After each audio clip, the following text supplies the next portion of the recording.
We're coming back from closed session at 7:05 p.m. I'd like to welcome everybody tonight.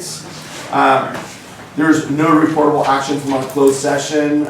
We have given Eric, the district manager, direction to represent us as we move forward in our firefighter negotiation.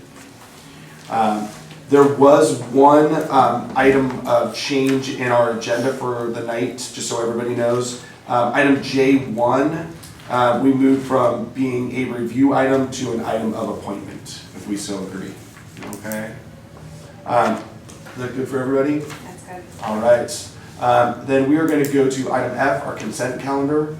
Draft minutes of regular meeting from April 14th and bills paid. Anybody have any questions? I said, are the lights on at the new facility, the new building yet, or are we still not paying lights for there? I'm not sure. The new what- neighborhood? The new neighborhood, sorry. No. The Dappy, okay. That was my only question. There are not. Because I didn't know the, yeah, sorry. That's okay. That's okay. Good. Any other questions? All right. Move to approve. Second. All those in favor? Aye. Public. Yep. Public part. Oh, the public part. We actually have public. I'm so excited. Does anybody, before we vote on that, anybody have any questions or thoughts on the draft minutes or bills paid? All right, no public comment? Okay, All approved? all approved. Item G, public comment, open time for items not on the agenda. Yes, hi. I'd like the board's attention to a bill that's currently being, has passed in the Assembly and needs Senate ratification, AB 1383. 1383, you said? Yes. If adopted, it will undermine the Public Employees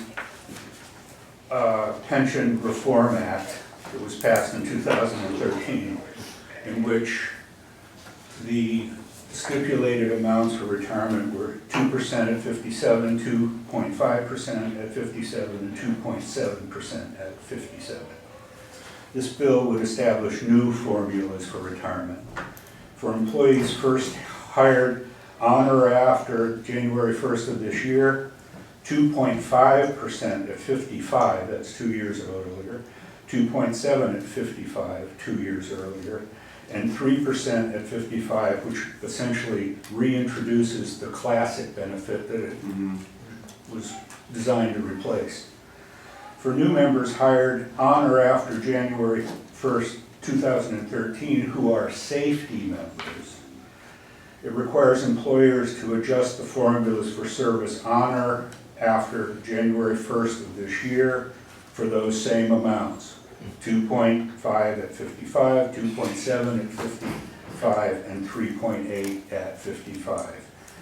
It also strikes out HEPRA's requirement that employees pay at least 50% of the normal cost of their pensions and invites them to negotiate for a different deal. Again, this weakens PEPRA. It goes back to at least one part of the classic deal. It was designed to reduce the pension crisis that we're under right now. And I think it needs attention, not only from organizations like your own, but from our taxpayers, as soon as possible. Monique Limon, on 11/17/25, was elected Senate Pro Tem. That's who you can write about this if you have any interest whatsoever. Okay. Thank you. Thank you very much, Jeff. Appreciate you. All right. Any other public comment for items not on the agenda? All right. We're going to go to item H1, fiscal year 26-27 proposed district operating budget. Okay, that's me. I give you a very detailed staff report in here, so I'm not going to read that word for word. I do want to go over a couple of the more notable items in here. Again, you have seen iterations of this draft at the last two board meetings for March and April. There's actually been very minor adjustments leading into this final draft, so no big swings from what you last saw in April. I've listed out what those minor adjustments were in the bullet points there. I've also included non-vetted, non-journaled actuals through April 30th, so those still are subject to some levels of journaling as we go through and make sure everything's where it's supposed to be. I do want to bring one item of note on the actuals. We're not looking at this as a P&L statement, they're just in there for reference, but do note that the actuals that are presented include a significant amount of the recreation program revenue that has been received this year. With that, a very large portion actually will wind up being deferred until next fiscal year on the revenue side. So when you see this huge inlay of revenue, that's because we have accepted payments for programs that do not occur until after July 1st. That's when that money becomes earned. So on June 30th, that money will be deferred to the following fiscal year once we know what the full tally of that amount is.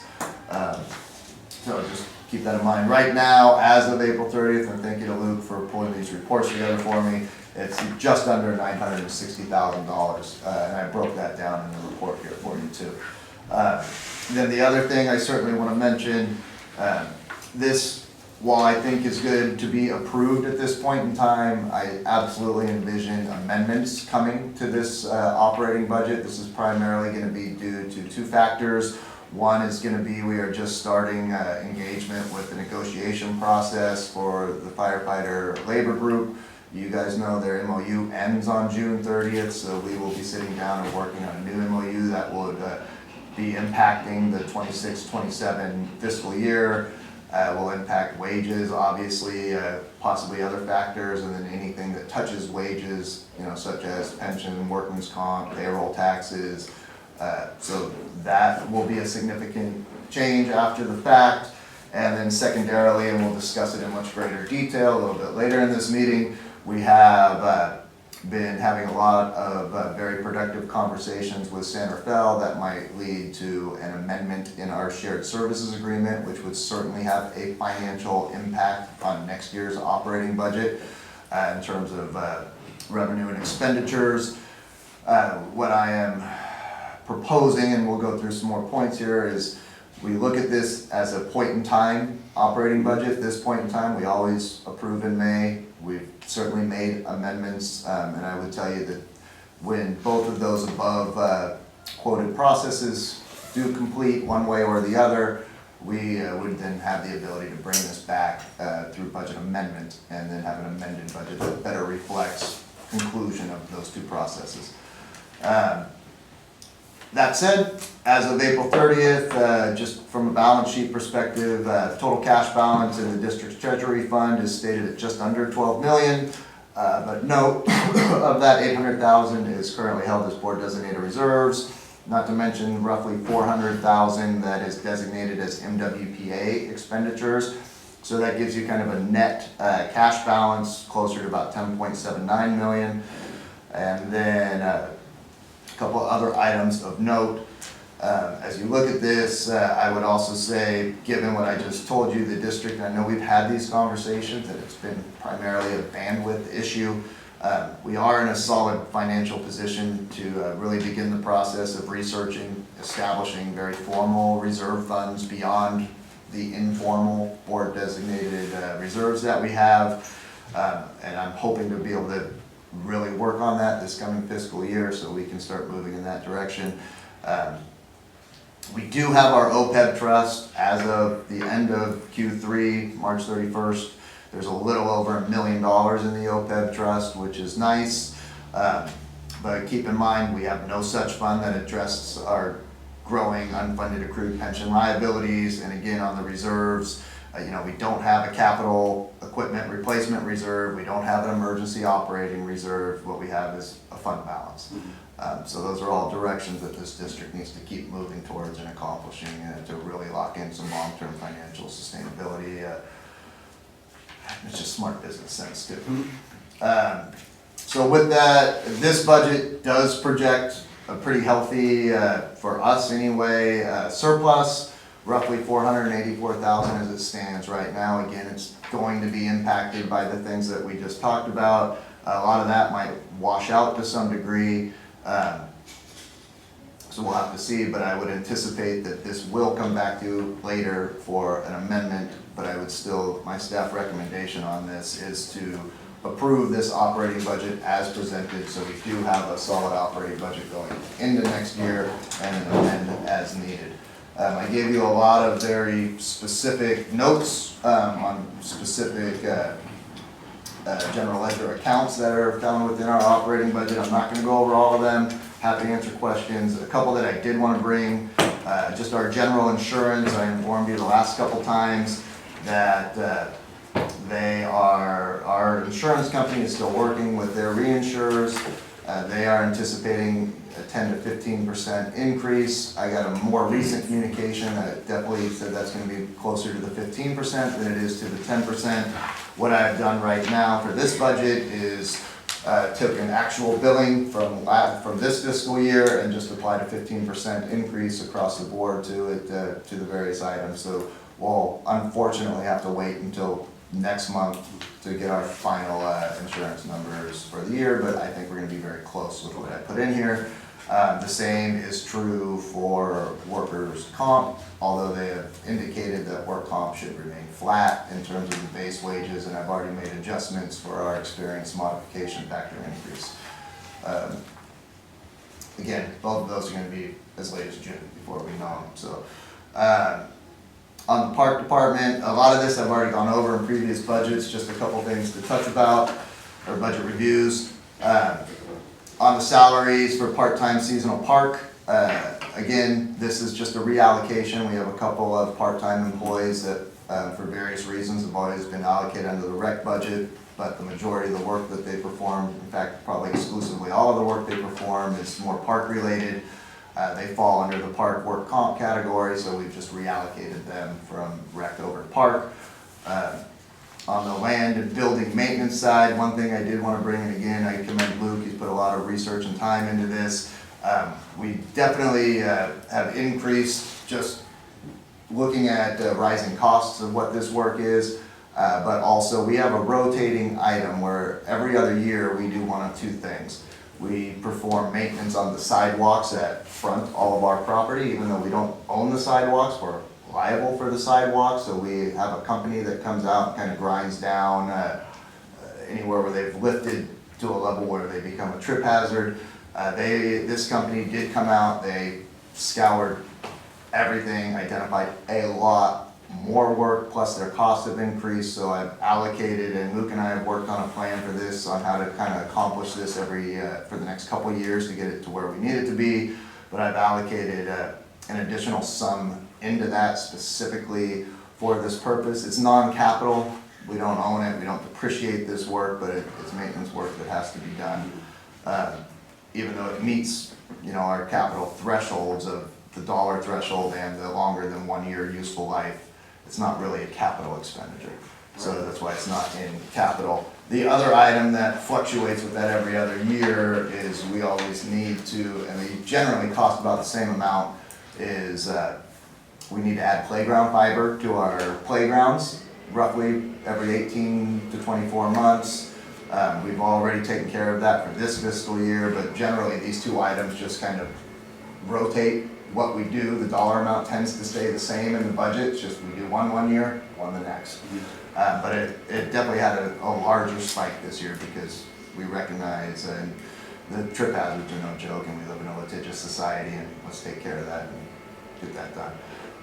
As far as capital outlay, not a lot of capital outlay planned for park this year right now. Obviously the pool replaster project, that's primarily, if not hopefully entirely Measure A funded, so it's not in this operating budget. It's the big project that we're working on. I'm anticipating that approaching over $300,000 to probably have that completed. Once that gets bid out, we should have those results hopefully within the next month or two. The only capital project we are looking at is we do need to do some maintenance and a slurry seal to the community center parking lot. So that is in the budget for that. The rec side, The only thing I'd just bring out, you can see my notes, in terms of capital outlay, happy to tell you that we have actually purchased a new ADA chair for the pool, so that is officially off the budget, because that's been sitting there for years. But there are just some recurring items. Every year we wind up needing to buy more chlorine generator replacement cells. That's the kind of salt cells that help offset our chlorine needs. That's a recurring item, so that stays in there. And we also need to get new pool covers this year. We've budgeted that. That may actually be eligible for a grant providing partial, if not full reimbursement for the cost of the item, but it's in the budget, so we can do it. Grants aren't guaranteed until they tell you you've got the grant, but we feel pretty confident we should be able to get the grant to offset that. And then on the fire side, same notes as always. The service contract revenue, which is what we do for serving the county properties, be it juvenile hall, Rotary Village. Those don't usually get figured out until after the close of the fiscal year, because there's reconciliations that happen in there. Same with CSA 13. I feel that we're very close, as we always are, with the budgeted numbers that I put in there, but we won't know what those exact numbers are gonna be until after we can reconcile out this fiscal year, because that's part of a very long, very convoluted contract agreement. And then salaries for regular staff, right now it just reflects new hire adjustments, any applicable step increases. I've already touched base that we will very likely need to be coming back to make a budget amendment once the MOU negotiation process completes. Independent contractor fees, right now, that pretty much consists of what we contract with the city for a chief officer. Again, we'll discuss this in greater detail later. But if we do follow through and find ourselves amending the shared services agreement, the chief officer fees would be heavily impacted in that as well. But for now, they're in this budget, looking forward as if we haven't gotten there yet because we haven't. Right. And then capital, don't have any capital expenditures immediately at this time. I brought this to your attention that the fire department could greatly benefit through the acquisition of a new fire utility truck, 4-wheel drive, we can use on the fire roads for service calls that we get up there, as well as maintenance needs on the fire roads and everything else, and just having a dedicated non-apparatus vehicle over there would be a good thing. So that might also very well be coming back, looking for board approval into the fiscal year, putting it on your radar now. That said, questions, comments, concerns? Anybody? It's a good budget, I like Right? it. I have to say, and if you guys have questions, we'll definitely jump into them. I just appreciate the way you approach this with your staff, yourself, and the way you present it to us. It's so, for somebody who's not a big numbers person, it's very manageable. It makes a lot of sense, and I appreciate the way you approach it. Thank you. I'm glad it works for you. Ditto. Thank you. Anybody have any questions? We've been asking questions along the way, I feel like. Good. Okay. And we've covered it in 2 meetings so far, this is the Right. third. Exactly. No significant changes from the Okay. last meeting here, Okay. so besides what I brought to your attention. Any comment from the public? No. All right. Motion to approve? I'll second it. All those in favor? Aye. Carries. There we go. Thank you very much, Eric, this was really nice. My pleasure. Item H2, Resolution 2026-04, regularly scheduled election to be held in this jurisdiction, requesting the Board of Supervisors to consolidate with the other election conducted on, November, what is said date this year? November 3rd. November 3rd, and requesting election services by the Marin County Elections Department. Anybody have any questions, any thoughts? I can touch on this real quick. Go for it. Is, again, very statutory item required by the Elections Department, required by the state. We do have 2 seats that will be available this November in election. It's actually Bill and Savon. Bill has been on the board now in his 13th year. He's the member at that table that's outlived me in this role. Obviously, they are more than able and welcome to, if they wanted to, put their name back into the hat for re-election, because it's a lot of fun here. everybody loves giving up Tuesday nights. That said, we have to have this done. I'll take a copy of it over to the elections department so that they know, and this officially starts the process of putting that on there. We'll be putting out some announcements to the community. You have to be a district resident, you have to be over the age of 18, you have to be a registered voter to be qualified to put yourself in for election. So that's where we're at, very statutory item. Okay. Anybody have any questions, comments? All right. Do I have a Motion to motion? approve. I'll second. All those in favor? Aye. All right. Oh, geez, public, public. You got public comments? Is 13 the lucky number? Yeah, I hope not. It is an odd number, in that normally you would fall in a division of It's 4. four, yeah. But as you recall, Yeah. we had, Jeff, you were on the board when this happened, Right. when all of the special districts aligned with the general election. Okay. That is why those terms went from a 4-year to a 5-year term. And we heard it from the public. Yeah, you did, you got grief from the public for something the state made you do, but neither here nor there. All right. So it sounds like that one carried. Yes. We're all good there? Sorry, public. No, I don't Not think, used I to don't having think so you many do. I people. don't think they'll vote at that. I abstain. Are you gonna abstain for real? Did you really? I'll put aye. Alright. All right, item H3, district manager report. We're getting a verbal report tonight. Yeah, the meat and potatoes, what I've been working on, what's been involved in the last month is in this packet. Just a couple items I wanted to bring to note, they're both fire related, so it's a nice segue into all the fire department matters. We have been, I told you last month that we had plans and we're getting ready to start working on a bunch of MWPA funded projects through a lot of the coordination with the city and their vegetation and fire mitigation specialists. The goats have already done their grazing. We've had contracted tree crews starting a lot of the maintenance work in areas that have been previously treated. We are working on the CEQA needs and our what's called a notice of exemption to perform some projects hopefully in the fall in what is really the last remaining WUI open space zone that is on district lands. So that is in process as well. Projects have been going great. Just really need to acknowledge all of the people on Chief Roman's staff who we don't have the bandwidth nor the expertise. I mean, they have foresters, they have arborists, they have fire prevention specialists. All of them have been doing that. Lisa might have noticed in Lucas Valley Estates, they've also started the home hardening and defensible space inspection. So they've been going door to door, knocking on doors.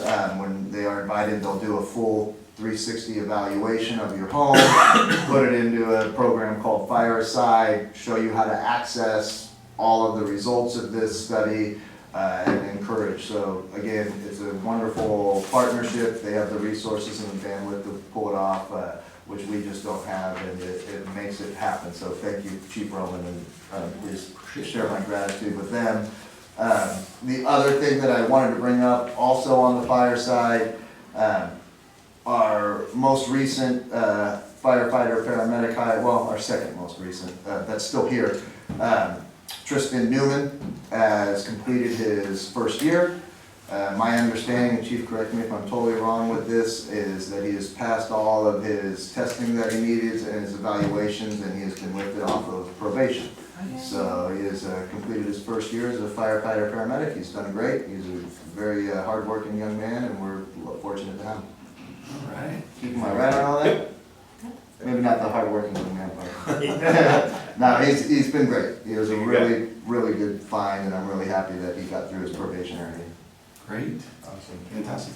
We Anybody have any questions or comments? I was just gonna say, so, you know, my home did get an evaluation for defensible space, and it was great. I mean, your guys were so professional. They came to the door, they did a full evaluation, I don't think they knew who I was, I didn't tell them. Even better. And it was, yeah, and they told me everything that they recommended, and, you know, how to go and look it up, and it was it was just a really good experience.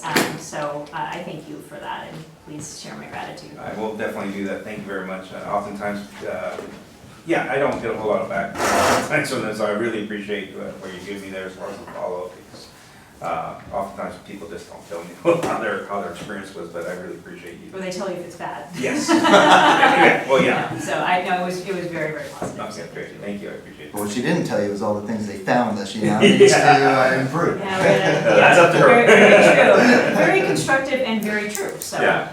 I will definitely take those and handle them. It sounded like is the process a little different than it has been? I don't remember, like, What's that? you said it like a model, when they come up and they do the inspection and they plug it into, Yeah, it's a software program. software It's called program, okay. Fire Aside. okay, so it's not different from what it has been in the past, is it? Because I don't remember the software. Ever part since when I've we been did. here, Okay. we've used the Fireside. I'm not sure from the prior to my being here, but. It's been the last few years. Okay. It's a program that's actually been adopted, I want to say countywide, by basically every fire department, and definitely every fire department that's part of the Marin Wildfire Prevention Authority. Okay. It presents a uniform platform that is pretty easy to navigate. You know, when your house gets inspected, they give you a form that says, here's Yeah. how you see your direct results. Gives you the ability to download these reports. You can share these reports with your insurance company. Pictures and problem Okay, areas. so it's the same thing that we did when we, or it was a couple years ago, okay? Yeah. It just, something you said made me think that there was Yeah, something and the even kind of cooler. plan- Now, there's been some modifications Okay. around field modeling and actually doing that kind of stuff as part of Okay. mapping. So that is a modification on there, we're Okay. using it even further than that. And some other plans that I have in the future that will use that information to model the fields around houses specifically Okay, and how aggressive we're gonna get into certain areas. okay, perfect. Not to get off subject, but this is gonna go in conjunction with Zone Zero when it's adopted by the state of California? Yes, some of that information will, Yeah, yeah. okay. And we're pretty aggressive here, so we already have some fairly strict guidelines now that we abide by. So Zone Zero, while it's a big deal, I actually think it won't be such a big deal in Marinwood and Centerville proper, just because we're already abiding by a lot of those rules already. The big one's gonna be the gates and stuff, against the metal gates against the house. Mhm. And that's, Quinn and I are working on a program to be able to, we're hoping to be able to stock the fence panels, the metal fence panels in-house, and we just give them to you, and you can contact somebody or do it yourself on there,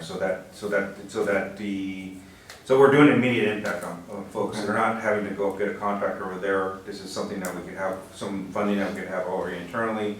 Basically have a Connex box, we say, hey, on this day you show up, we give you your panels, then you go out there, if you hire a contractor yourself, or do it on your own, we really don't care, as long as you get some metal piece between the fence posts. So, and then along with that, also doing the screen, the Ember screening also, so, hoping to really launch those programs here next year or so.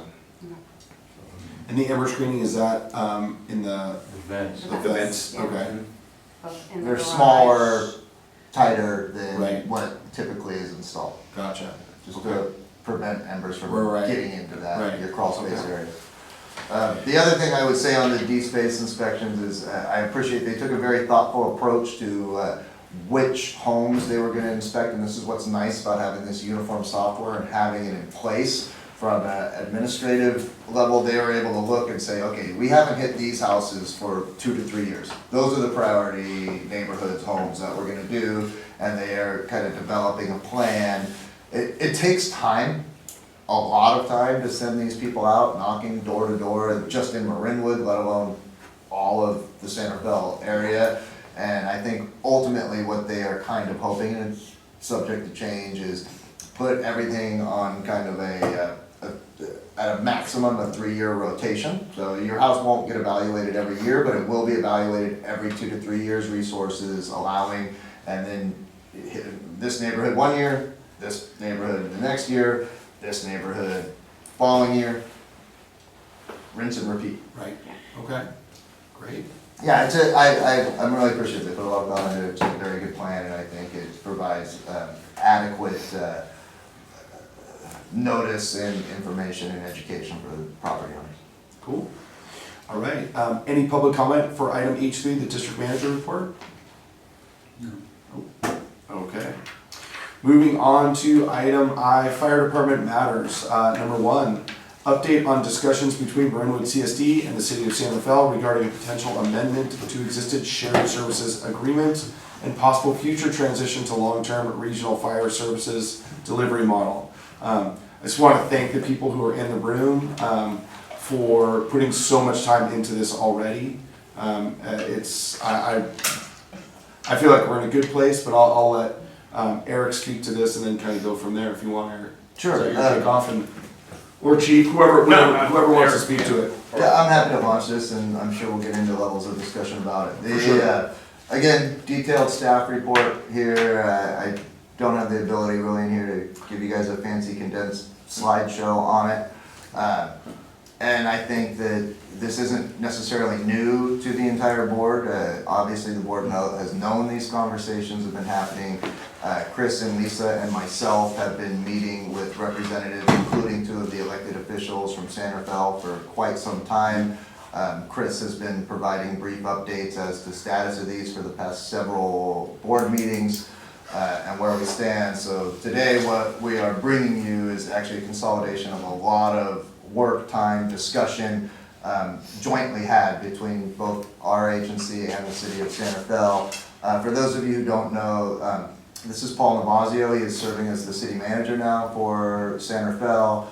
He has been instrumental in moving this forward, even though he's recently in the city management role. He was their former finance director and has been a part of these discussions from day one when these started over a year ago at least. So I appreciate his time very much. Again, you guys know the background. I mean, our relationship with the city of San Rafael specifically as it relates to fire protection service and delivery, it dates back well over 50 years.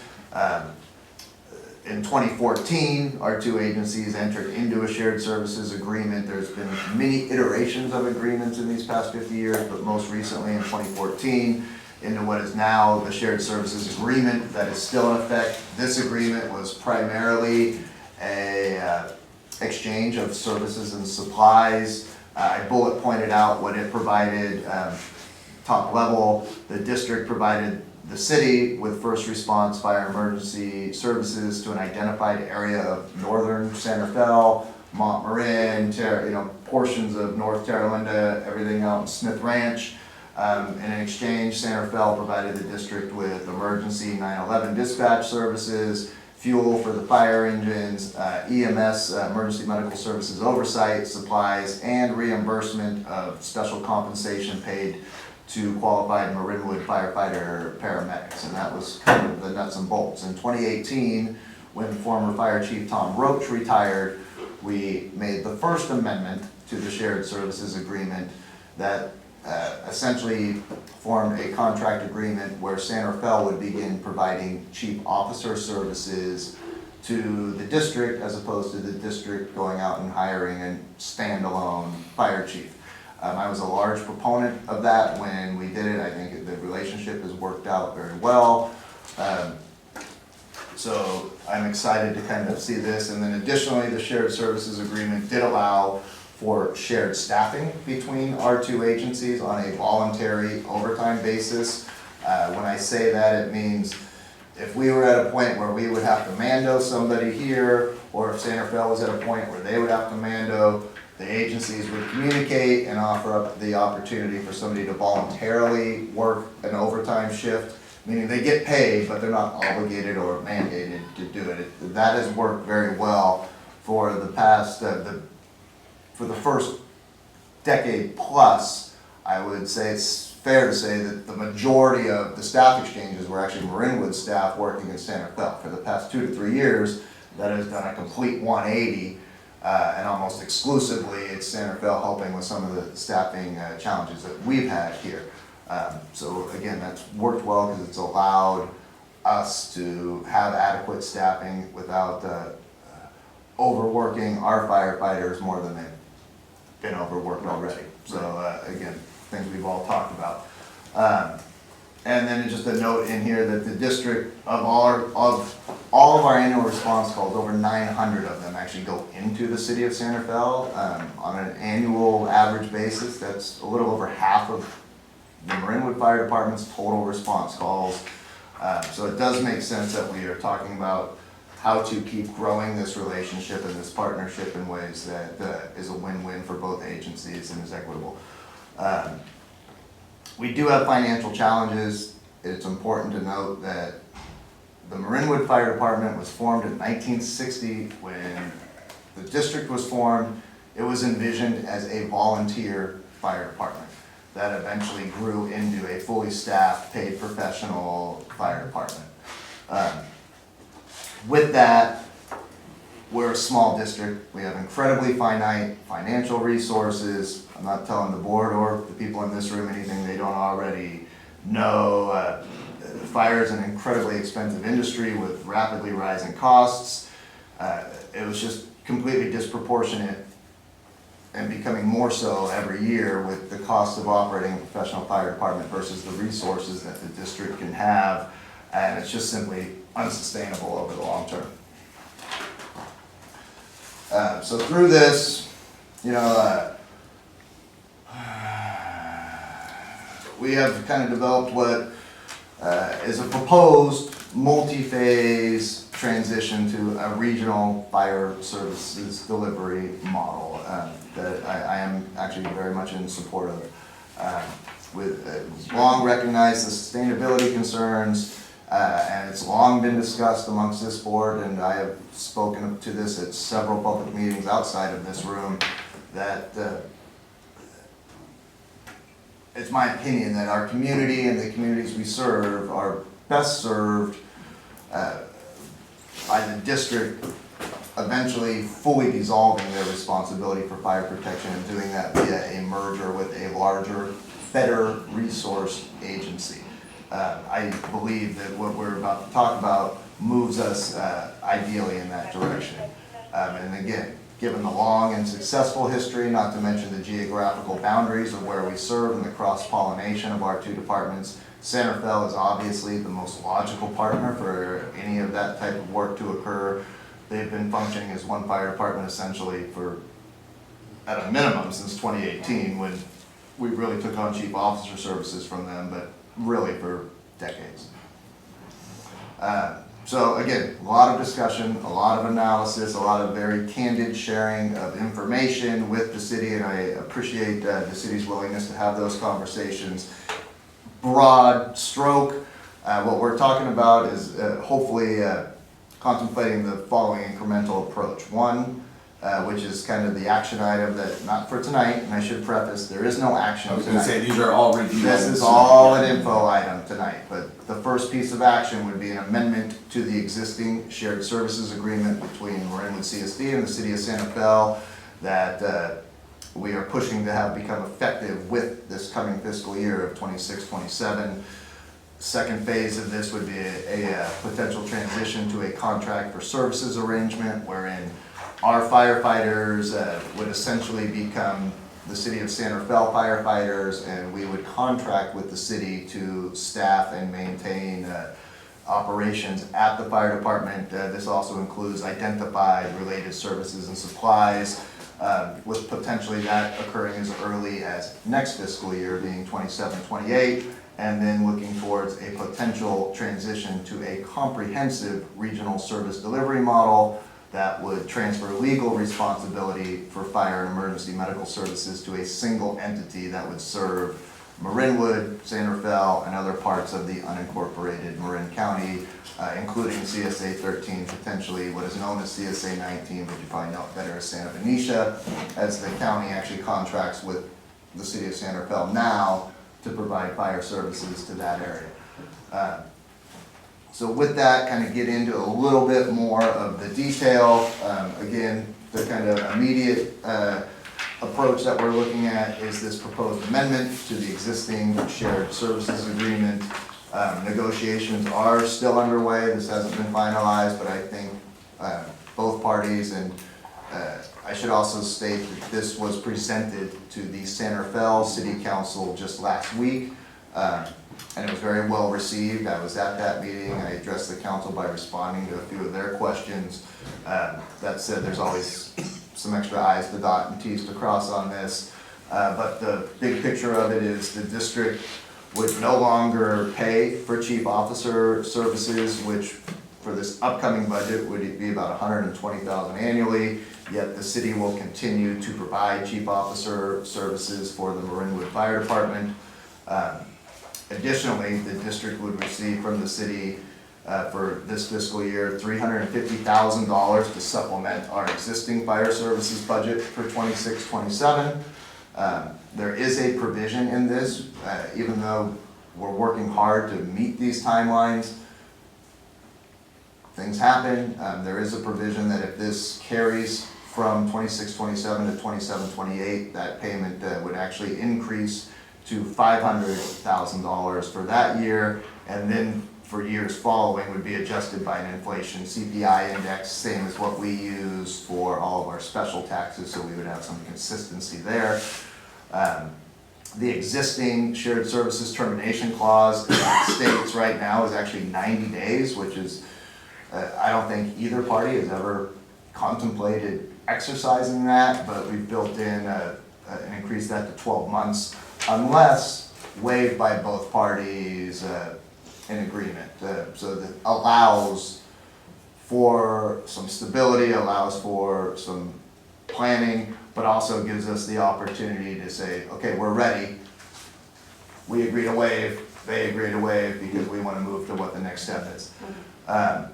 Both parties would commit to moving forward towards a reorganization of fire and EMS services to a comprehensive regional model. That is a very complex process. I'll talk about that more in a minute, but that takes more than a minute to accomplish. So, and then all other aspects of the existing shared services would remain unchanged.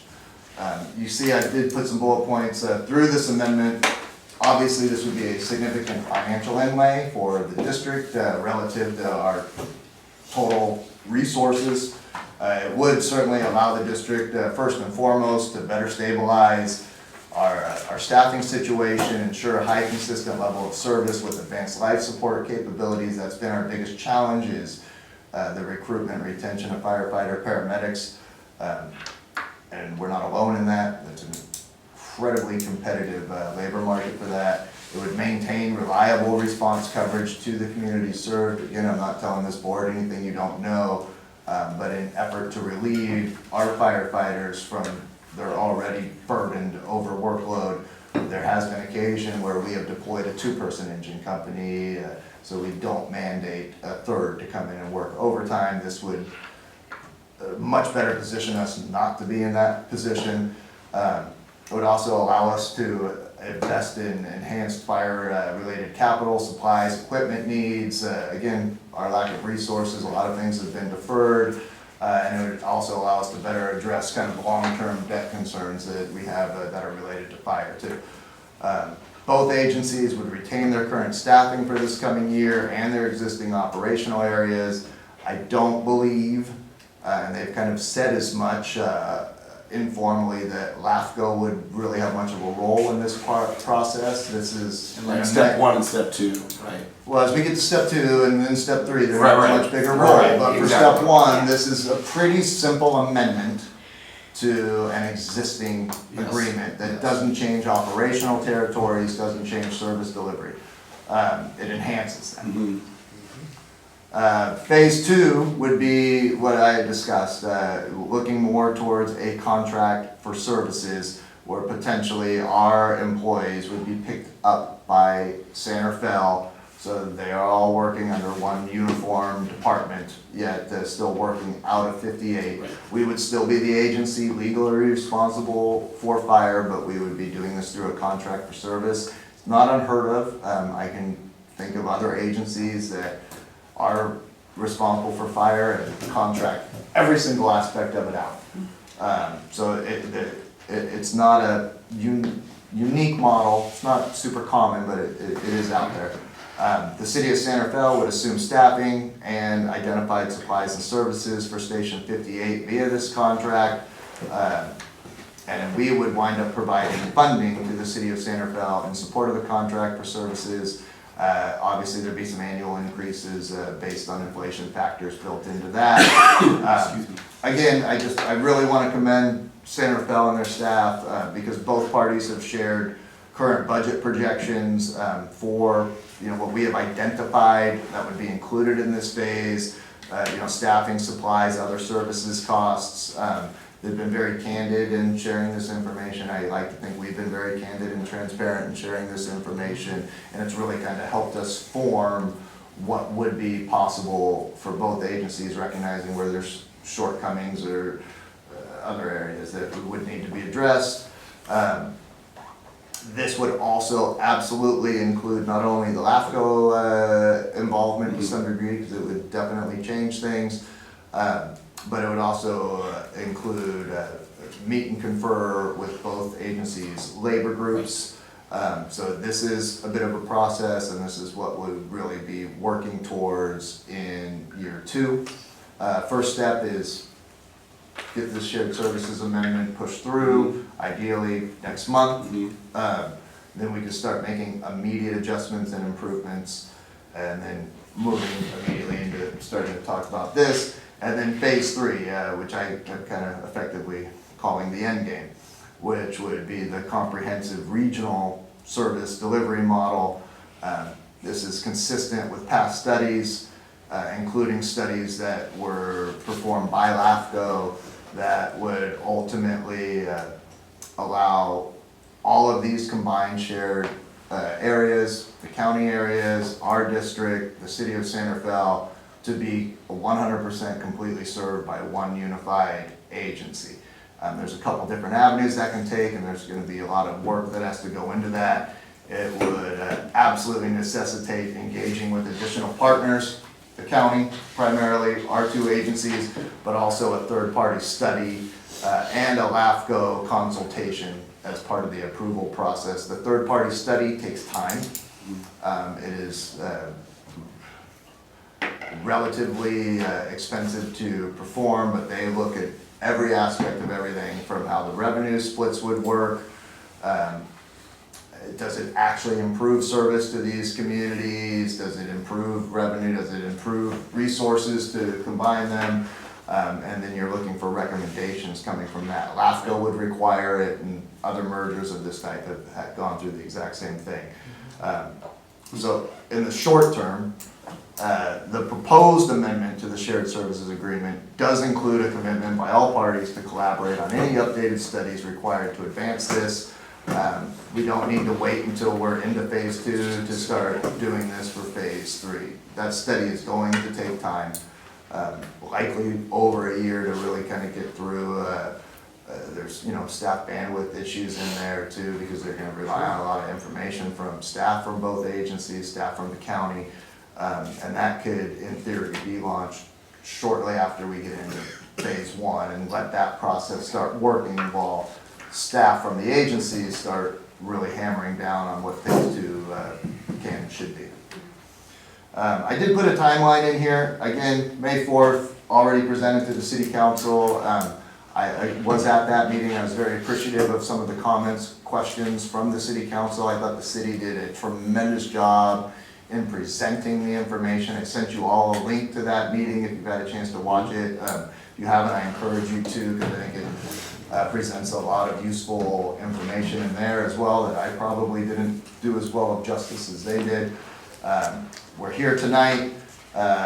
We will spend time as a staff and potentially as a full ad hoc reviewing kind of this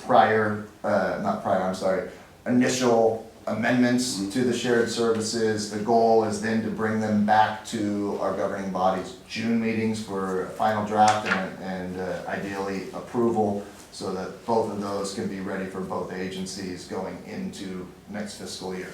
Okay. So it's moving right along. I do want to, again, we've been having these conversations for a long time, and I certainly want to give Mr. Navazio a chance to speak to it, but I have to commend Paul. We weren't gaining a lot of traction in these conversations. Paul, in the last 8 weeks, we accomplished more than we did in the 12 months before that. So I really appreciate you, Paul. Thank you very much. You were a great partner to work with on this, and I appreciated our candidness and all of your communication and willingness to roll up sleeves and figure it out. So it's been really reassuring, Yeah. to be quite honest with you, because there's a long history Right. here, positive and some frustrating on both sides, I'm sure. And a lot of that's been kind of wiped, and a lot of, I just think it's restored a lot of trust that, you know what, we can actually maybe get this done. Yeah. We've been trying to do it for 30 years, and this is the closest we've ever been, and actually having what I think is a realistic and practical framework that could work.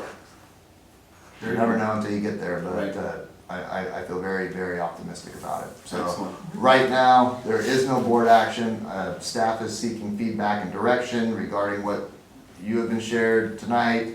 I'm looking for you to direct the staff to kind of continue this process in getting us to at least the finish line of phase 1, and then obviously the continued collaboration on the long-term goals of dissolving our fire and figuring out a way to consolidate into a larger single agency. Great. Thank you. Oops, sorry, didn't mean to cut you off. No, you're great. You're great. I'm gonna give you a break here.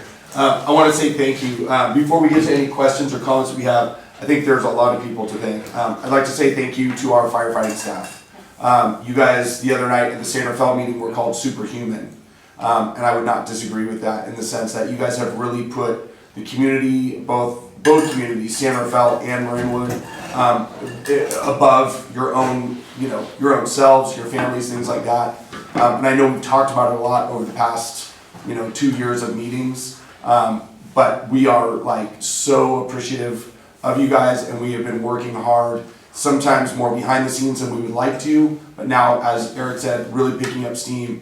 And it is our every intention to bring this thing to the finish line, to in so many ways pay you guys off for all of that hard work and looking forward to that future, right? That's more doable for you guys as you protect our community. We really appreciate you guys. Thank you very much. Thank you. Here. I'd like to thank Eric. Lisa and I have attended the ad hoc meetings, but we have not attended the many meetings that Eric and Paul and their resulting staffs have had to get this to a framework that I think is both understandable.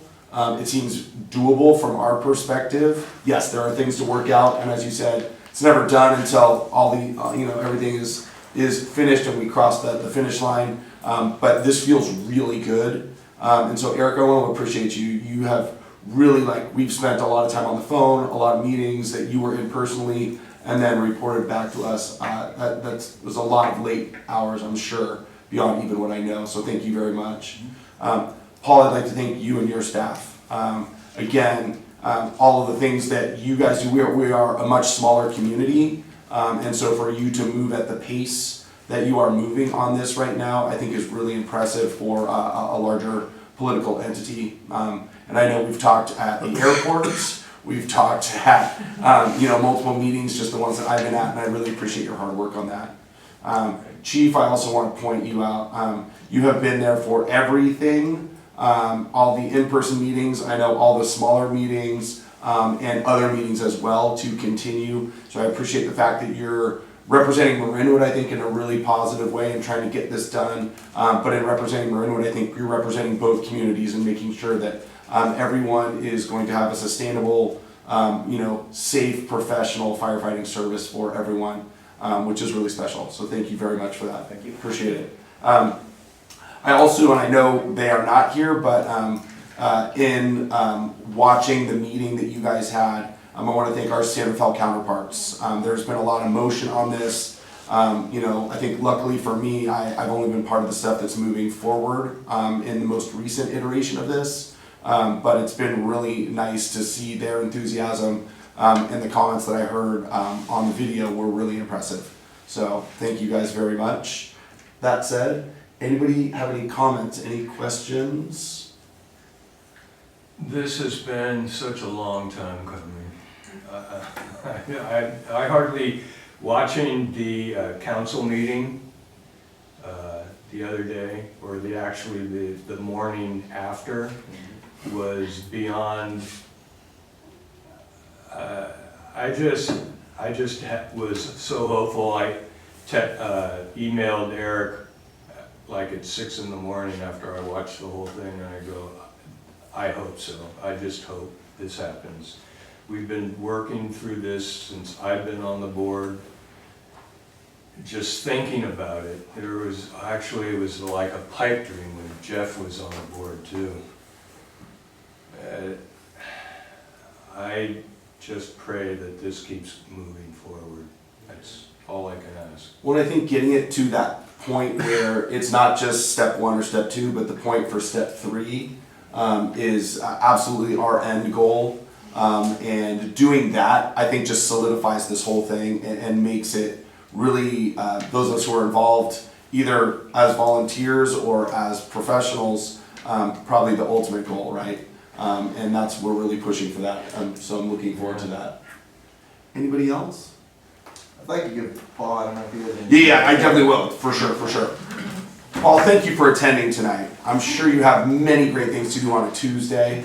I don't want to put you on the spot, but if you would like to speak to any of this, feel free, and we will not hold you to your 3 minutes. Well, thank you for putting this on your agenda. I don't know if I have too much to add. I will also like to thank Eric for all the time spent. I think one of my first meetings when I joined the city of San Rafael as finance director was with Eric, and we started talking about unfunded pension liabilities and how those The fun stuff. It's like, oh, this will be fun. But I guess a couple of thoughts I'd have. Part of the reason why I and our staff have been committed to this is because I think it does make sense for both communities and larger communities. I think one of the challenges has been not framing the problem properly. So it's, you know, what's in it for San Rafael, like the Marinwood problem. It's like, no, it's not a Marinwood problem. It's a problem that we both share that we need to address. With those types of things, if there's a will, there's a way. So we're working through that.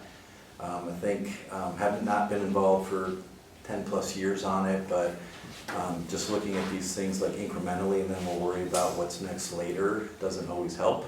Because sometimes you need folks to say, don't be focused on what we need to do next. We need to be, as you said, on the end game. So I forget what meeting it was, but we kind of said, hey, if we frame this and lay it out as a path towards something, then I think they'll get some traction. Regrettably, I think part of the need to at least have the meeting that we had last week with the city council, and my conversations with some of the council members on this, have council members that weren't aware of what the issues were, and I think that was also, so one way to get traction on it is to just lay it all out there, database, fact-based, Right. what the options are, what the paths are, the reason to it. I would say we are dealing with a fairly challenging budget situation, so some would say this is not the opportune time. On the other hand, you know, we're gonna not kick this can down the road, so we're working through how to get that done. I would just, again, share the appreciation. Thanks for the nice comments. I think the other thing to underscore from what Eric said is, even though it's kind of laid out as a 3-phased approach with some uncertain timelines, at least from our perspective, we're not looking at as like linear, sequential. All these things need to be moving forward at the same time. In fact, one of the challenges we have on our side with getting some broader agreement on the first step is, what guarantee do we have that this is actually going to happen? Right. So you got to get into that conversation and lay it out there, and then hold ourselves accountable, frankly, to getting it done. So I think that's the challenge and the opportunity. And again, we're from San Rafael's perspective, I think also from American District perspectives, we're not doing this to help one or the other, or to, you know, provide support. It's to figure out what is the best way to provide fire and emergency medical services to this community. As you said, it's a very challenging area. It can be very costly, and what we can't afford is to be inefficient. Right.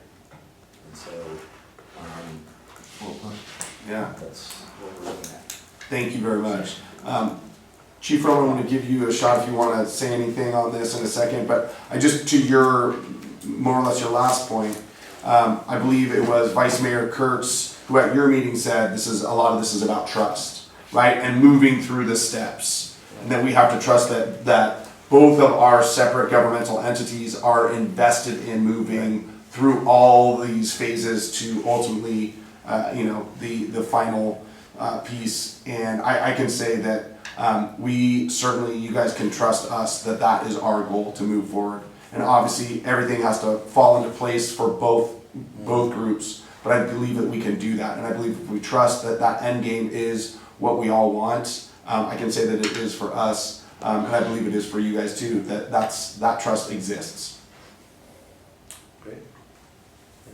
Just wanted to thank everybody also, especially Eric and Paul. If it wasn't for these two folks, we wouldn't be forward. So really, a lot of credit belongs to both of them. Now I just figured out the operational side, and I'll be able to figure that part out. But this really is a big deal. As a matter of fact, one of my chiefs, Chief Hamilton, who was on the video, he told me after, he goes, I had an epiphany right there where I was sitting there that totally changed my mind. He goes, all my career we've talked about this, and here I am presenting on it.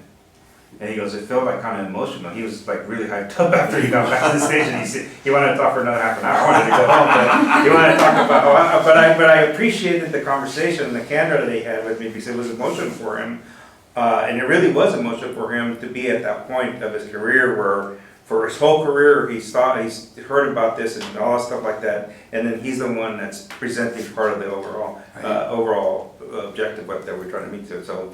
It was, it's a personal moment, but I got to witness a personal, emotional moment from one of my battalion chiefs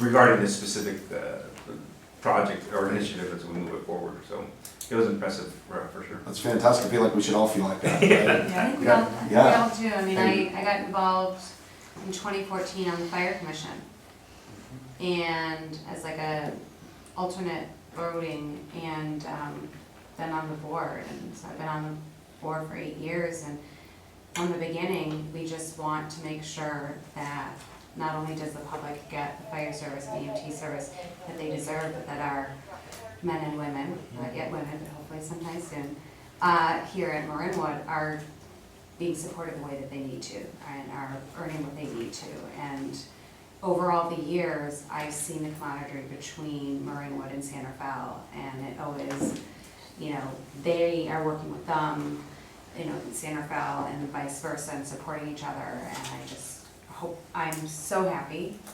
And I think that when Chris says, that we are all, this is our end goal, like, he's not just talking for himself. Each and every one of us, I'm sure, is gonna say the same thing, that we want this. If we could just hurry up and get through the next year and a half, and then tomorrow, just be there, I think everybody would be super excited, so, sorry. But thank you, everybody, for all the hard work, and I'm not gonna reiterate everything, so we don't go till 9 o'clock, but. Anybody else here? Any questions, any comments? Nope, I'm not gonna repeat anything Mem- that anyone said. Members of the public, would you like to say anything? Thank you. So I'm gathering in phase one, the inflow will be targeting making sure that we can run a 3-man engine company. No changes in salary or salary levels or anything, just to make sure that we've got enough either staff from San Rafael or overtime in order to run a 3-man engine company. Is that correct?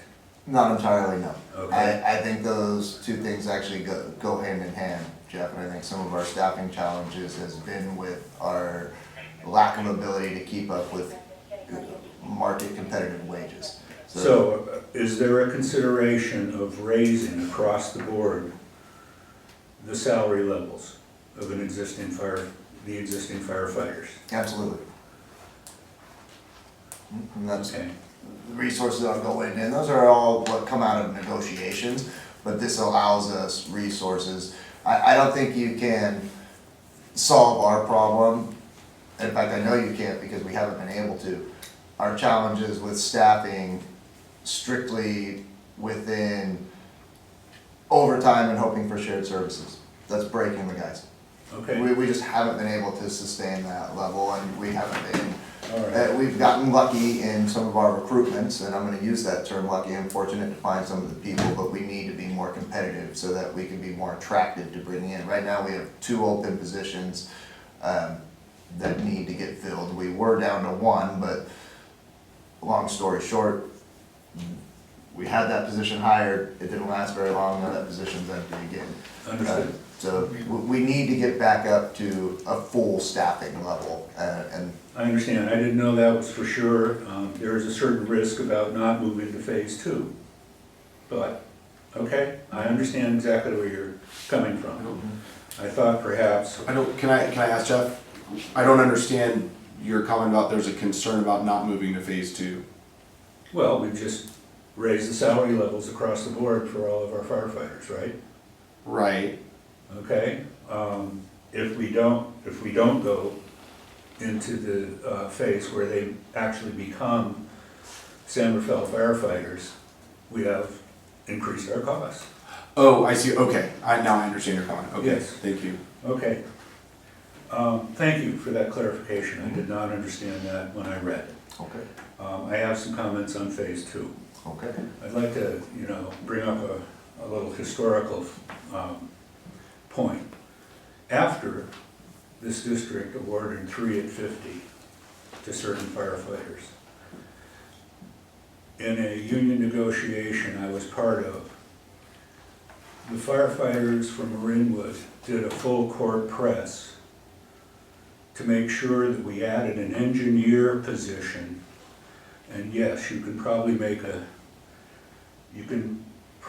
like that, well, yes, this gives us another opportunity to raise somebody's salary because we've given them this new position. They pushed because they wanted to align themselves with San Rafael in the event of a merger. That was their end game, and this was 10 years ago, okay? More than that. And so the reason I'm bringing this up because of the 3 at 50, they were well aware that merging into San Rafael was going to change their pension situation, but they still wanted it and they were still pushing for it. Just wanted to mention that.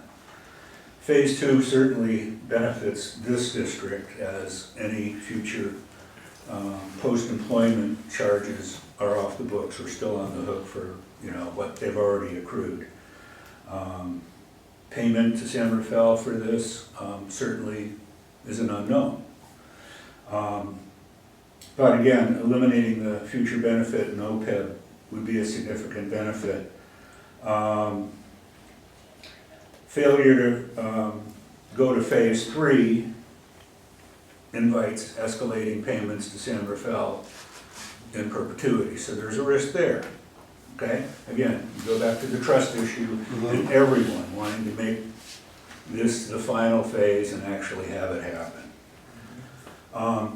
Are we talking about the attempt to transition to a fire district? Is that what we're talking about? I think that's an option. I think we're exploring every option that there could be, but I think the end goal would be for this district to dissolve its legal responsibility. for Understood. fire. As one of the identified avenues, the potential of forming a district, yes. Could there be other avenues? Potentially. Okay. Well, it just seems to be that a fire district offers quite a few benefits to each of our districts. Number one, San Rafael, as we all know, we don't get sales tax revenue. San Rafael does. But San Rafael has to compete, San Rafael's fire department has to compete with all of the other services in San Rafael for those funds. Sales tax revenue can go up and it can go down. In down years, it can be ugly. Particularly with all the infighting that goes on with, well, we need this and we need that. So one of the benefits of going to a fire district is the funding is by property taxes that don't go up and down like this. So there's almost a guaranteed level of funding that each of us would be able to gain.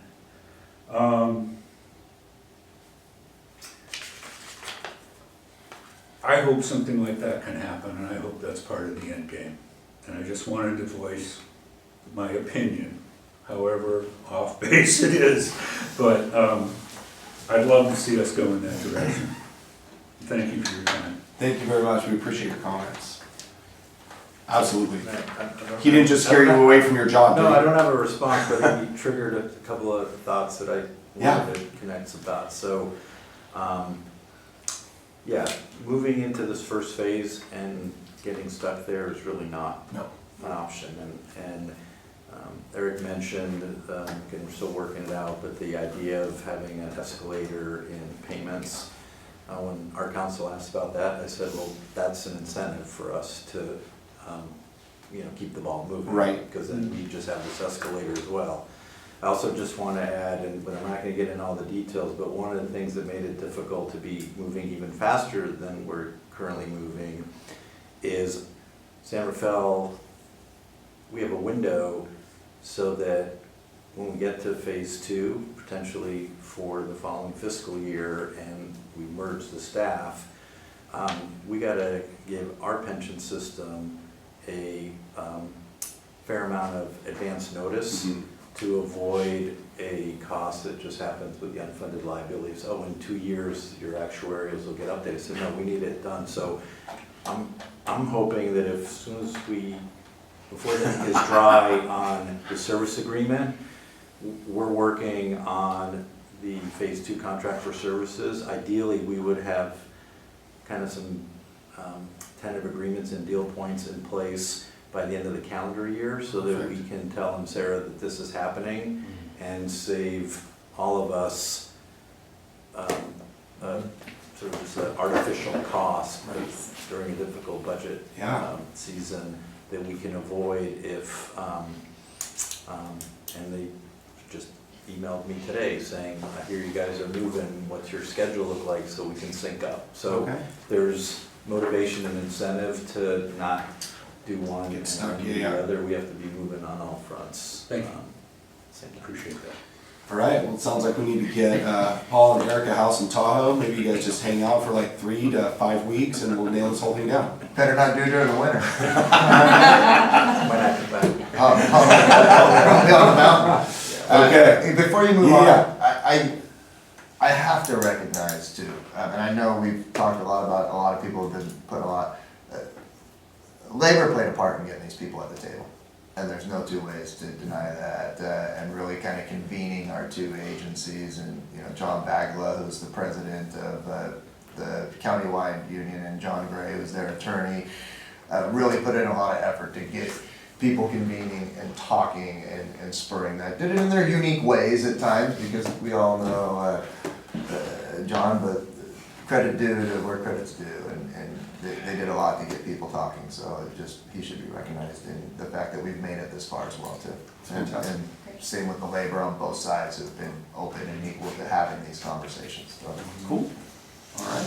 Can I just thank the board too for your support, and also a little bit of a tricky one that to tee up our meeting the other day, right? We gave a heads up because we knew it would be reported in the paper, and we worked with Eric to make sure that we were informing that information as opposed to other outside. And I know it's a little tricky because we went to our council before this board, and I'm just sensitive to the fact of, I appreciate the feedback on the meeting, but then reading the paper 2 days later on an item that hadn't quite come to this board yet can be not ideal. Good. So We watched it, we're just good, wanted to we're good. acknowledge Thank you very much, I appreciate that. sensitivities around all the moving parts. Very cool.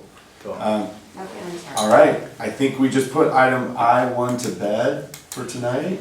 Unless there's any other comments, I don't know. I think that's been our longest item. Oh, sorry. Do it. I just, He's talking about I've been here 20 years full-time this year. I had 3.5 years as a volunteer before that, and obviously, like it's been brought up, it's been talked about my entire career. I know that you have to worry about the past, but I think if we can just put the past behind us and just look forward to the future, all of our folks are super happy, super hopeful with all the talks that are happening, and we're just thanks to everybody involved, and hopefully we can just keep moving this forward in any way that we can help. We're here and available to help, so.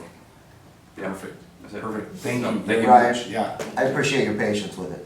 Yeah, right. It doesn't ever go as quick as you want it to. No, for sure. But, I think, again, I can't remember if it was Mayor Kate or Vice Mayor Kurtz, for government work, this is in light speed. It really is, so just, We know, thank we you, know it took a thank you long for your time to get patience. here, but But once again, we're trying to in make my it. eyes, you can't worry about that, right? You just Right, worry right. about what's ahead of you Yep, and move exactly. forward, so, Keep the train on the tracks, running fast. yeah. So, but thank you. Cool. Thank you. Appreciate it, Ryan. All right. Paul, if you wanna go enjoy the rest of your evening, please do. Yes. All right. We're gonna move on. Thank you, Paul. Appreciate you. Yeah. Thank you very much. We're gonna move on to item I2, the chief officer report. No problem. Real short.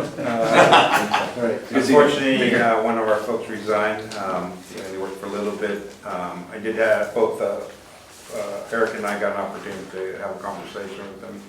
Really feel like he had this desire to be a helicopter paramedic, so, I did try to give him some indication that it's fine and dandy right now, but and he's a single guy that, I go, you don't have a family or kids like that, but you're gonna want an actual pension later on in life and stuff like that, but I wasn't able to convince him, so and he was a superb human being, on top of just being a good firefighter, a good paramedic, just a good person, so really, even though he was with us for a short time, it did hurt me to have to accept that resignation letter and look at it, to be honest with you, so that's one thing, and then the number 2 thing is that we had the Firewise, on April 23rd, our initial Firewise, meeting. I'm not sure if any of you were present for that.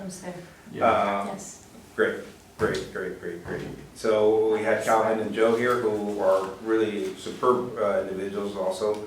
We're hoping to be able to create either at least one or several fire safety meetings around Marinwood, and that's the big step moving forward, and looking forward to that conversation also in the near future to start creating those facilities there. I already know of at least one that is trying to form. Okay, Yeah. perfect. Yeah, so I think it's good. Any questions on anything? I don't think so. Thank you. Thank you very much, Chief. Thank you. Appreciate Thank you. you. All right. Have a good night. You too. All right. Thanks, Chief. Thank you. Item J, Park and Recreation matters. Oh, sorry, to the public, any comments on that?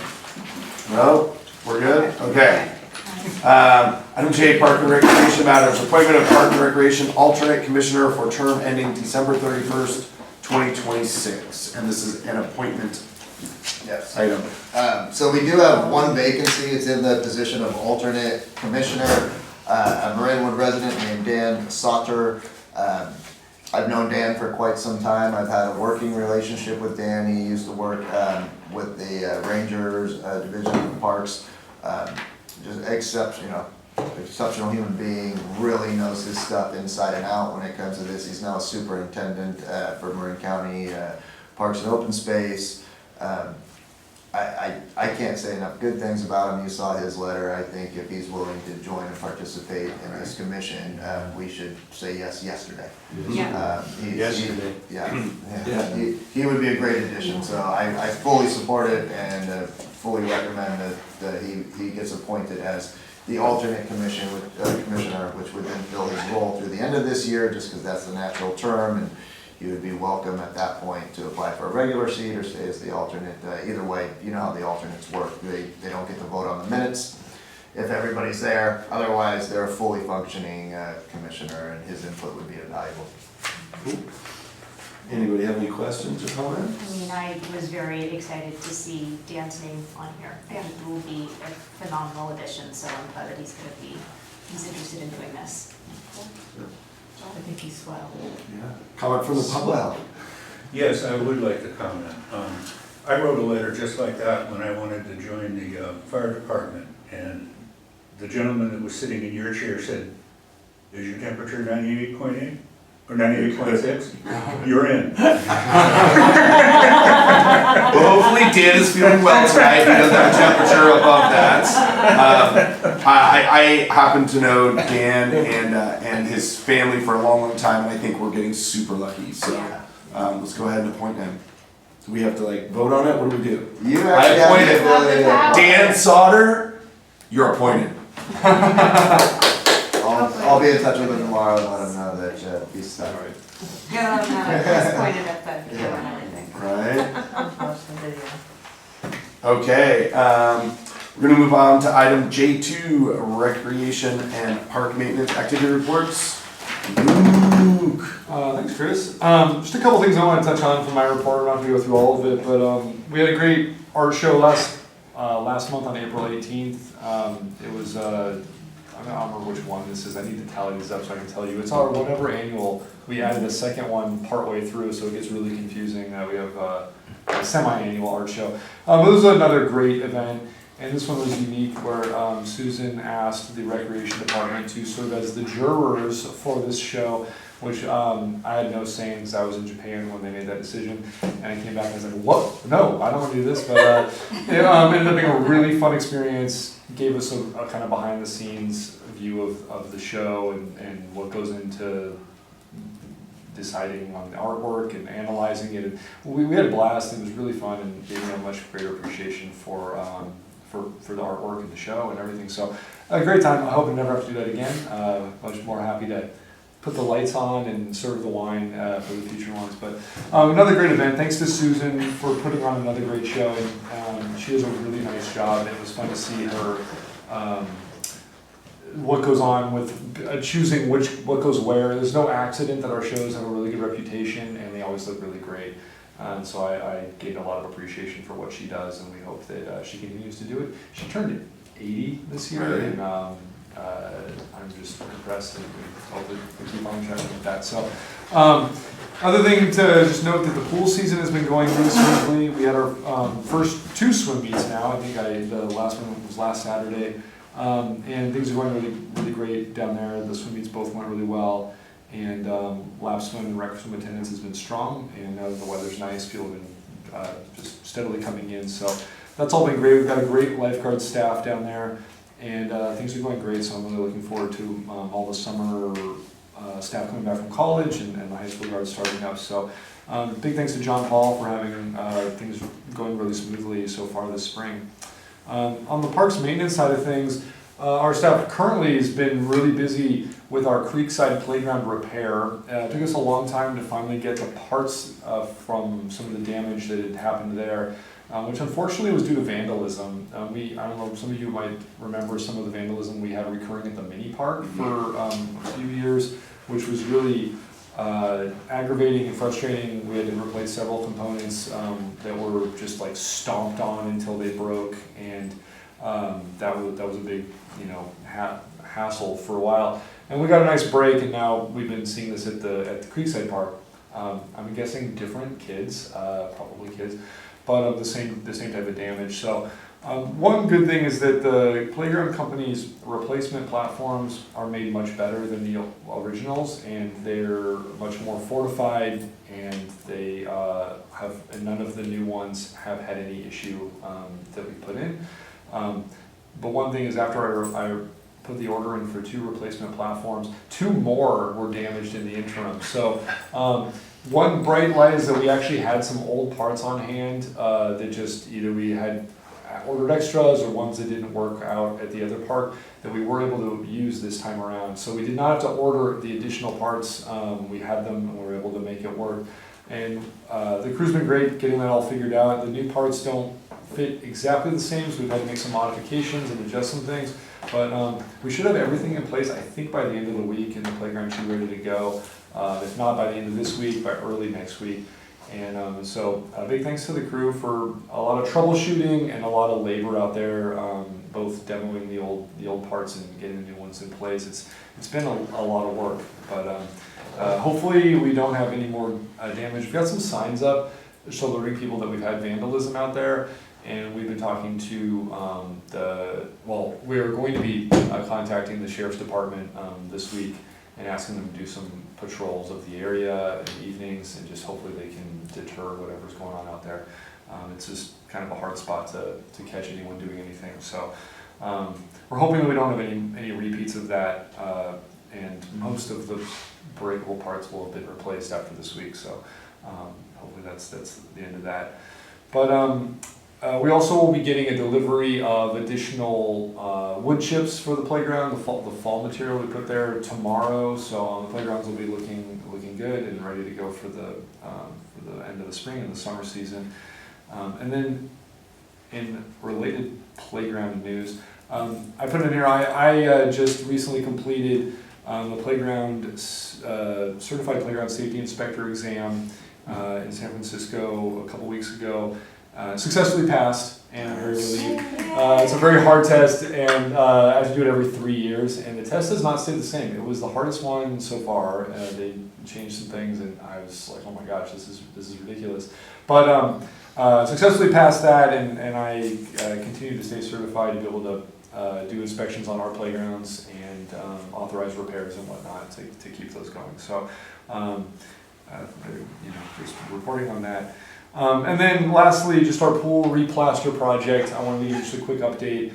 We submitted the plans to the county health department.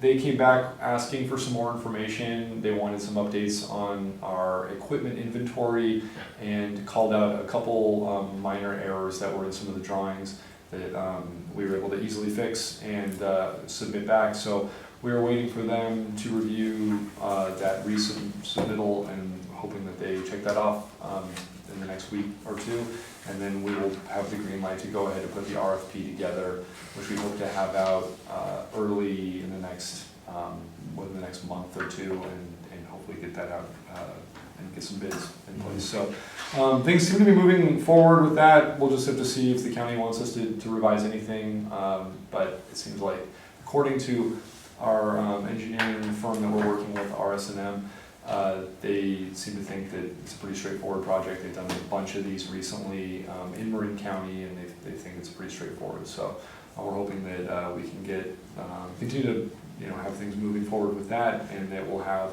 a contractor in place before the end of the summer. So Great. but let me know if you have any questions about anything on the report or otherwise. Thank you. Questions, comments? I was just curious, how did you have to study for this test? Yeah, I have like a stack of flashcards that's like this tall. No, I'm curious as to every 3 years, does safety for playground equipment change? It doesn't change all that often, although since my last exam, they completely revised like the manual, did a full update. So I had to go through and like some of the measurements between a swing chain to I had to change by a couple inches, and there's just certain things that. So there's a lot of memorization of measurements and codes, and so. It was like the hardest test I've ever taken, honestly. Are metal slides not allowed to come back? Metal slides? Yeah. They're not. No one's really making them because they have a burn hazard. Yes. If they're in direct sunlight. So. This is the 80s. Those I know. The 80s, remember those? I think we need to bring them back. There's Just, some yeah. kids that need to slide down metal slides. I'm just kidding. I'm just kidding. I can look into it, Captain. I do No, have just a quick kidding. question about the That's park. So the play structure though, we're able to still order all the pieces. We're not anywhere close to the lifetime where they're not. We cannot get replacement pieces. As of right now, the parts that we have ordered, we've had to order like a handful here and Yeah. there, but never as many as like this particular time. But they do still make the replacement parts for the playground that we have out at Creekside and at the mini park. Yeah. Okay. Cool. I can say as a guy who has been down at the pool pretty consistently since it like since school started. I want to thank JP for keeping it running super smoothly. I know as his staff sort of vanishes, as they've gone back to school, and then come back, it's been a great season of him preparing the pool and having it ready for water polo. The new lights, fantastic. The light switch, thank you very much. Oh, yeah. Yeah, Right. that's an improvement. Oh, yeah, thanks to JP, he actually helped get that up and running, though. Okay. The new light switch was his idea. Right. He made it happen. So. It's humongous. And then I want to thank Addie Marsh. Addie Marsh has been there, I think, every single night that I've had practice, and she's always amazing, like keeps it safe, but also just is really great with all the patrons who come in, the parents who come in, things like that. So thanks. Yeah, Addie's great. Thanks for Yeah. saying that. Yeah. Yeah. I'll pass it along. Yep, there we go. Before you move on. Yep. I just want to thank Luke again for taking the time, allowing us to have an in-house inspector. Mm-hmm. Because he has to study for this test doesn't make the 8,000 different things he has to do every day go away. So a lot of that's above and beyond and studying at home, and it's not like he can just sit in his office undisturbed and read through this book, because that's not how life works here Or at home. by any Yeah. stretch. So there's a lot of above and beyond, and to have that position in-house, otherwise we'd have to pay people out of house to come in and perform these inspections, document it. It's a huge asset to the district. So I keep teasing Luke that, oh great, now we can farm you out to other agencies and have you go inspect their playgrounds. And then I see all the things falling off of his already overloaded plate. All right, fine. Yeah, not yet. Yeah. Thank you, I appreciate that. Thanks. Nah, but thank you, Luke. It's a big deal to have that, and to his point, it's not an easy process to accomplish, so. Yeah, side visit. Yeah. Public comment? Sure. So Kathleen, the metal slides, are you hoping to have She's stockpiled them in our park backyard. and punishment area? Is that? No comment. Oh, okay, all right, I was just curious. I've already put my foot in my mouth. Okay. All right. But I'll disclose the Wait. list later. Way back when I was on the board, one year I decided to be a liaison to the Park and Rec Commission. And during that time, there was another vandalism issue. And I remember feeling, I'm sure I'm gonna get the same stares as I did last time, but I said, why don't we just put cameras over there? And they looked at me and went, privacy? We don't want anybody taking our pictures. Oh, what, you with your little children, that's gonna, upset you, but they just shot me down just like that. But, I mean, is that illegal somehow? Unethical? What is it? It's funny that you bring that up, Jeff, because Luke and I actually ballied that conversation around a little bit. There is some big brother aspects to it for sure, but then you also have just logistical challenges with it. I mean, you can put up like a game camera that could store things on a disc that somebody needs to go out and pull the discs. Those usually are triggered by motion, so we would have we'd have so much on there because there's so much motion. While it maybe could work for the park here, to do anything beyond that, you need like an internet connection and everything else, which we just don't have out at those spots either, and putting up the cameras and infrastructure and doing everything that it would take to do all of that. It's fairly rare that these instances happen, and believe me, we've talked about that. Man, if we could just have a camera here and a camera there and everything else, I just don't know how practical it is. I definitely think we would hear about it from the public if we were just starting to have cameras located in these very public, especially children-focused, centered kind of areas. But it's not something that we haven't had casual, Luke and I especially have talked about that.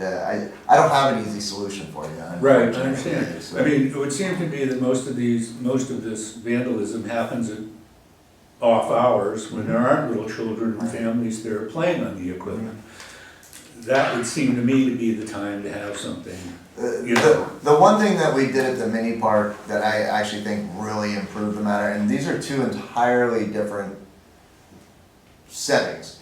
the mini park being right on a very busy street, we upgraded all the lighting that was in there and really kind of lit that thing up at night, so it's very visible. It'd be a little bit more difficult, but not impossible, to do that at Creekside Park. The issue with Creekside Park, and I don't know how familiar you are with it, all the lighting in the world isn't gonna improve the line of sight from Creekside Drive looking down into there, because you can't really see as you're driving by there.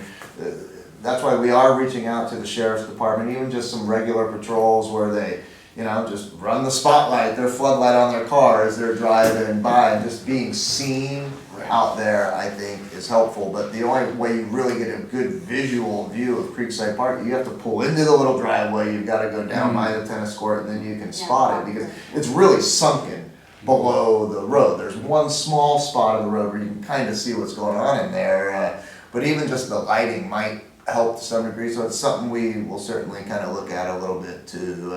It's fortunate in that area that there's not houses directly across or directly behind, so you can light that up pretty good without impacting immediate nearby residents. So it would be an investment, but it might be a worthy investment, especially the time is going to come where, and it's on our list, you know, and to, I think the point Savon was getting towards, we're okay now in that we can find replacement parts, but eventually, you know, planned obsolescence is gonna happen to that playground components too, and they're gonna need to be replaced. And when that happens, might be the right time to incorporate the larger project of let's put better lighting in here, let's look at this, just to, you know, just to deter, you know, keep an honest Steve honest, for lack of a better cliche. If it's lit up and it's very visible, that tends to discourage, you know, they wanna be, there's a reason they're there.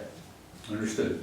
It's Let's just find a out, hideout. let's find out about those people who live across the street from the park on Las Colinas, if they've got those doorbell things.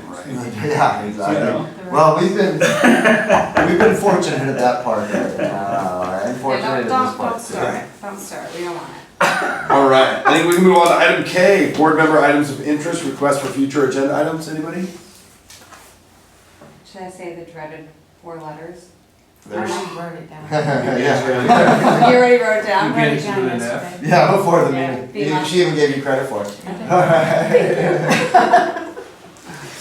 I mean, it just would be really nice to get some of that money back. Wow, they are still in a funding Yes. crisis. For the Yeah, record, this is FEMA. Yeah.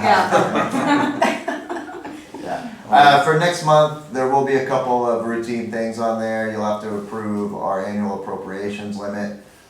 So that will certainly be on there. And then also they'll be launching summer by that time too, right around that time anyway. You can see the lobby is slowly transforming into summer prep and t-shirts lining all the walls and everything else. So Robin and her team are incredibly hard at work with all of that. I can't think, I know June usually has a couple of recurring items that we have to close out the year. Will that be our president's last meeting for the summer? Very well.